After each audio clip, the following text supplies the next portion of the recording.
তো প্রচণ্ড গরম, তার উপরে আজকে কী হয়েছে জানো, সন্ধ্যাবেলা গেছে কারেন্ট চলে। তাই আমি বরের কাছে বায়না করতে আরম্ভ করলাম, এত গরম তার মধ্যে কারেন্ট চলে গেছে, বাড়িতে একটু বসে থাকা যায় বলো? তো বললাম চলো একটুখানি নিয়ে বেরোবে চলো, আর একটুখানি আইসক্রিম খাইয়ে আনবে চলো। তো বর এখন আমাকে নিয়ে বেরিয়ে পড়েছে। আমরা একটুখানি রাস্তায় ঘোরাঘুরি করলাম, আমাদের এখানে কাছেই ধনিয়াখালি থেকে ঘুরে এলাম, আর আইসক্রিমও খেলাম ধনিয়াখালিতে গিয়ে।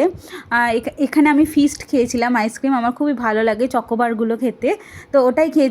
আর ফেরার পথে আমি না দুটো ক্লিপ কিনেছি, এই দুটো ক্লিপ আমার দরকার ছিল কেনার, তো এই দুটো ক্লিপ কিনে বাড়ি চলে এসেছি গরমের মধ্যে চুলগুলোকে তুলে রাখার জন্য। সব সময় এই ক্লিপগুলো কিন্তু ভীষণই ভালো, এই ক্লিপগুলো আমার কাছ থেকে 40 টাকা করে দাম নিয়েছে। তো এটা একটা কিনেছি, আর এর থেকে একটু ছোটো সাইজ এটা কিনেছি, এই দুটোই বেশ ভালো।